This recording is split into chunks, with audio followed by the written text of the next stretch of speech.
And away we go. It is the Nightcap, brought to you by Hail Mary Sports Bar, right here on BearcatJournal.com. Welcome to our newest sponsor, Hail Mary Sports Bar, located on the main drag through Cheviot on Harrison Avenue. They are within the Dora District, so you can walk from bar to bar with your drinks. They have 27 TVs, 3 outside or facing outside, and a 9-screen video wall. There's not a bad seat in the house for viewing a big game. They pride ourselves on having a ton of alcoholic options and non-alcoholic options, an entire cooler full, actually.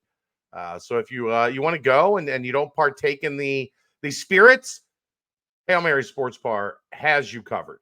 They also have food trucks on the weekends and the coldest beer around.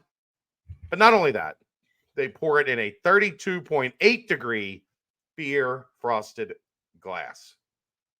So go check them out, our good friends at Hail Mary Sports Bar. Aaron, what's going on, buddy? Not a whole lot. A little less busy today than yesterday. That would be nice. I would love that. I had a early call for volleyball tryouts this morning, not for me, for Kelsey. And then had to wait around and pick her up after tryouts. She made the team, so it was a pleasant ride home instead of an unpleasant ride home. But and then guess what I did today, Aaron? What's that, Chad? I stopped by campus at the University of Cincinnati and just so happened to take in some basketball workouts that were a little interesting. Tweet. So they had workouts like their standard workout before working on some situational stuff. Basically the basis of what they've been kind of going through all summer, just setting the foundation so that when they get to the start of practice, they don't have to spend a day on each of these different installations and concepts and things of that nature. And then we got a little kind of open gym type action after that with 3 teams. The red team, the white team, and the blue team. I don't know that I love the blue team being used. Well, it's just they have blue pennies that they use for the scout team. Find another color. Gray. Green would be better than blue. Who cares? Nobody cares. It's a bad omen. It's for the scout team. Yellow, another color that would work. Will you stop with this? It's like I'm back in the Nightcap and you guys are just rambling about crap. It says Nightcap at the bottom. Not Nightcap, but the BBP. The BBP last night. Pink would work. Just purple. Silver. Can we have a show? Turquoise. Anyhow, so I had a chance to take in a little action. My God. 3 teams. The white team consisted of Jizzle James, the offensive team, if you will. The shooting team, Jizzle James, Connor Hickman, Steamos Lukosius, Tyler Betsy, Dylan Mitchell, and Aziz Bandego. The black team had Jizzle James, CJ Frederick. Jizzle wasn't on both. Or not Jizzle, Day-Day, CJ Frederick, Dan Skillings, Josh Reed, Arrington Page, Tyler McKinley, and Rayvon. And the blue team, Troy Copain, Kane Broom, David DeJulius, Landers Nolly, Nazir Brooks, and Mamadou Diarra. It's a good thing they didn't have Trevor Moore, or they would have just wiped the gym with everyone. Anyhow, I guess Trevor had left town. Actually, probably for the best. They had to end the open gym because they were getting ready to play the finals of the TBT region. I was like, you got it. I was like, thank God I don't have to stay here tonight and watch this. Like, hallelujah. But they were doing something interesting, which was instead of normally they'll play to 10 or 12 and switch teams, loser out, the team that's sitting out checks in. They're only playing to 5. So it was like heavy emphasis on you better defend. You better, get out. They were working on running heavy today. Get They the were playing ball. As full soon as the court. ball goes, yeah. Oh, yeah. Hmm. As soon as the ball goes through the net, get it and go. Like guys would have to run during the workout part if they weren't fast enough getting the ball out of the net, getting it inbounded, and getting it down the court. So that was the main one of the main emphasis for today. They played 25 games. This might surprise you, but it's only to 5. Like you're switching every couple trips up and down the floor. Right. The black team won 10. The white team won 8. And the blue team won 7. Because they were wearing blue. See, everything was right in the world, Aaron. I think that's a pretty good sign for the upcoming team that they were both units were able to better the veterans. Although you are dealing with it's not like Dave and Landers play with Troy and Kane and Nizier very often. So guys are still kind of figuring each other out. But it was a lot of fun to watch. And it was funny. It looked like early the white team was going to wipe the floor with everybody. Like they were hot early, and Jizzle was dominant. And then I don't think they won any of the last 15 games. I think the blue and the black team both dominated the final half of the thing. You think they were just tired? I'm sure that's probably, a little bit of it, but that again, they dominated early and then fell off considerably towards the end. Part of it was Jizzle was awesome over the first, stretch, and then the back stretch he was just good. Like he was making contested pull-up threes, hand in his face, falling away on the baseline. Like he was in his bag, as the kids used to say. I don't think they say it anymore, but I don't Skibbity Sigma or something. I don't know. But Jizzle was awesome early. Day also I thought had a really good day. Tyler Betsy made some shots that were good to see. Like he was a little rough in the the workout portion before they did the open run type stuff. And I think he missed all but 1 or 2 shots in the workouts. And then the lights turned on and the game, they started getting up and down and playing, and he shot it well. I've been increasingly impressed with Tyler McKinley. Just seems to be kind of understanding things, some of the defensive stuff that, when you're in that, it's interesting because when you're in a drill, exactly what you're doing. It's another thing to apply it to games. And I saw Tyler a couple times, set a really good hedge on defense. And then they turned the hedge into the trap. And he did a great job moving his feet and staying with the trap. Passed the ball well, kind of, just the stuff that if he's going to get on the floor, the stuff that he really needs to do and do well. Stuff we've been lacking out of our bigs, especially the backup, bigs. Yeah, I was talking to somebody that's, been in and around the program for a long time, and they were like, that's a Bearcat. That's, the bigs that Mick and Bob kind of used to perfection in their time here. Tyler's got, some of that kind of blossoming as he gets comfortable. That's great to hear. Any dunks that were noteworthy? Day had in transition to end the game. He was a step inside the free throw line, one-handed, just bang. That was really impressive. There were a couple considering the injury he's coming off of, that's a huge sign. Yeah.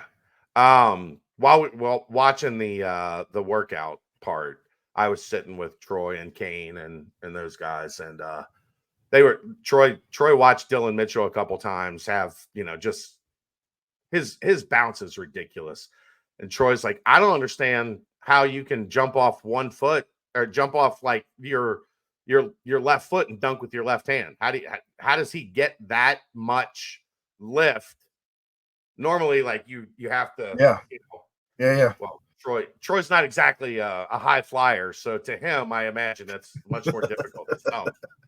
But him and Kane were watching Dylan Mitchell dunk in some of the drills, and they were like, oof, that boy's can leap.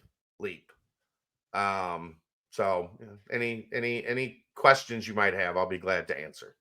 Arnson Page, what was your scout on him today? It was okay. I thought he hit a 3. Had a couple scores in transition. That's the more that they get the tempo turned up, the more he'll be able to help in that regard, because he's not a back to the basket guy. Like, you are not going to throw him the ball and ask him to go to work in the post. And everybody knew that coming in. That's never been something that really is, at this point at least, in his repertoire. But it looked pretty good. I do think he's got to figure out how to keep that motor constantly running. Like, you'll see some times where you'll catch him kind of trying to catch his breath or not exactly fly down the floor, which, when in comparison to what, Aziz has always done that. Like, Aziz is going to sprint end to end, and Tyler McKinley does it as well. So it kind of stands out a little bit when Page doesn't. So hopefully that's something that, because he's got that around him, that's going to keep continuously like getting his butt chewed in practice when it's obvious. Well, so I can only imagine still recovering from mono. That's not a quick recovery. I imagine he should be okay from that. That was during the season last year. But it's something that's been that one of the reasons why he was so great when Isaiah Collier was on the floor, because he had that motivation to run to the rim every time, because he knew Collier was probably going to hit him with a sick pass and he was going to have a dunk. And I think there are times maybe like when he sees the play developing in front of him, he's a little late getting down the floor at times. But I mean, there's positive with him.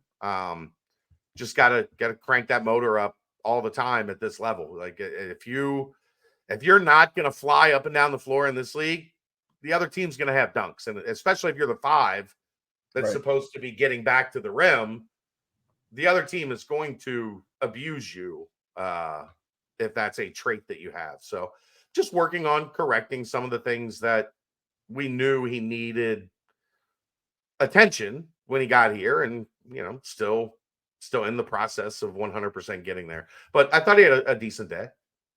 Fixing some bad habits. Good to hear. CJ Frederick, talk to me about him. How are his legs looking?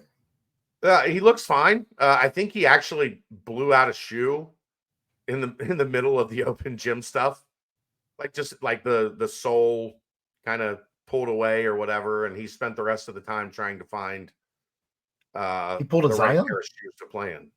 Not completely. For whatever reason, I don't know. I wasn't over there looking. I just saw him messing with his shoe, and then took the shoes off, and then got a new pair of shoes, and then took those back and came back. So he didn't get the full open gym run, but he's had a good spring. He's looked good every time I've been there. He made a couple shots early before the shoe issue, and he looks like he did at this point last year. Like, that's what you get concerned about, is he shot it well and was playing well last summer into the session before practice started. Just gotta keep him moving in the right direction. In a session like this, offense is obviously important. What did Josh Reed v. Rayvon Griffith look like? Rayvon is playing hard as shit. Well, they were on the same team. They were both on the black team.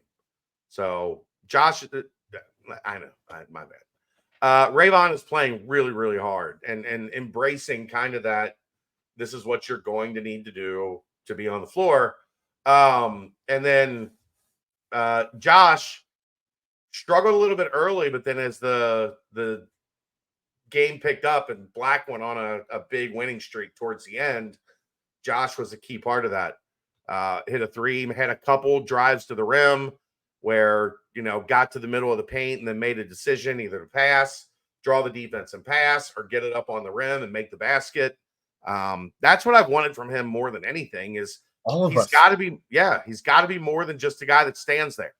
Like, you've got to be able to put it on the floor and take the ball to the cup to open up the other part of your game. So Josh was quiet early and then was important as the Black team pulled ahead and they won the last two games. It was 8-7, and then the Black team won the last two to win 10-7. Josh is a big part of that. I guess Connor Hickman. We still have not seen him. The general public has yet to see him in a Bearcats uniform. So tell us what you've seen of him today. I love watching him play. I just the report is the same that I've given on him as we've gone through the summer. Just makes the right play.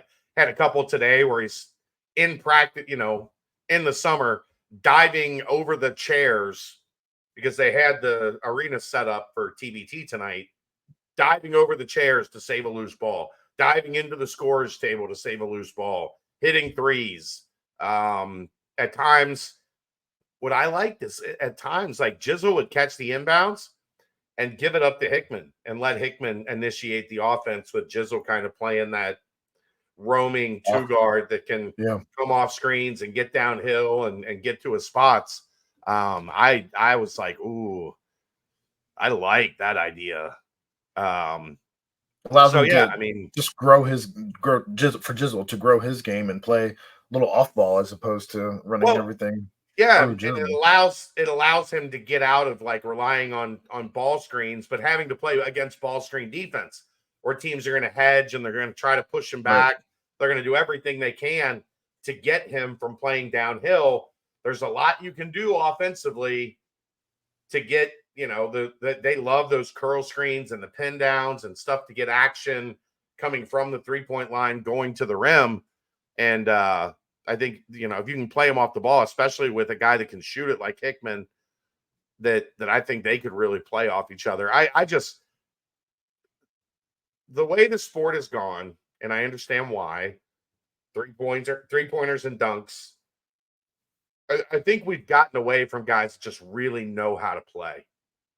Just understand like space and pace and how to get where you want with the ball, be able to make the right pass, and then when you're open, be able to shoot. Or he's a pretty good tough shot maker too.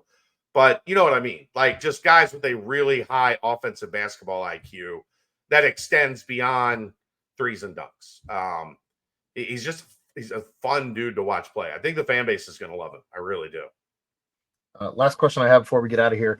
Arguably the best two returning offensive players on this team, Dan and Seamas, have either of them looked like they are taking a step forward somehow?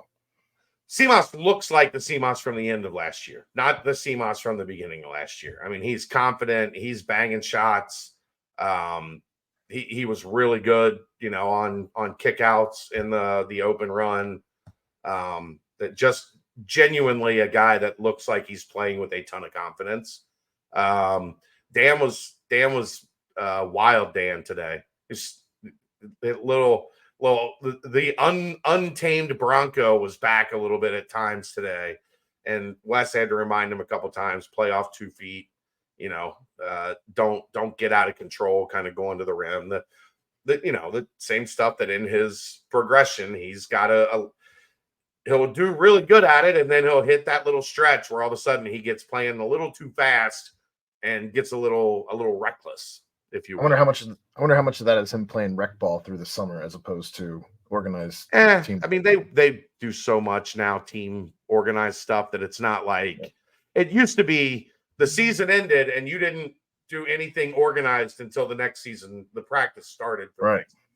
So it was like from the middle to end of March, early April to October, you had no organized team activities. Smith League, that's it. Yeah, just Devereaux's. You just played street ball for 5 months, and then all of a sudden went back to practice. Fortunately, there's a lot more structure now. Do they still play open gym? Yeah, but it's not like the standard for what they're doing throughout the summer anymore, which thankfully the NCAA did have some sense on that, allowing kids to work with coaches in the summer.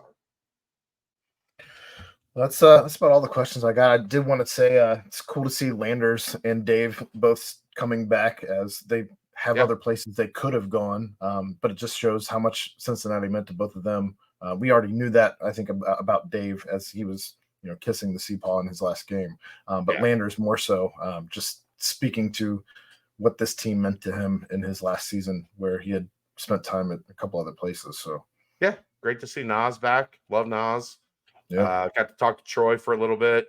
Got to talk to Kane, like I said, for a little bit. And it's a good day. I love those days when I've got some of those guys that I covered for large portions of their career, if not all their career in college when they were here in Cincinnati. So it was a fun one. All right. Go do your thing with Georgie. And we will be back tomorrow. Got another Big 12 opponent preview on the BCJ podcast, and then Dave and I will get started looking at camp. We'll be a week away, a week from tomorrow, the first practice for the team and for Bearcat Journal. So we'll see you then. That's the Nightcap, brought to you by Hail Mary Sports Bar, right here on BearcatJournal.com.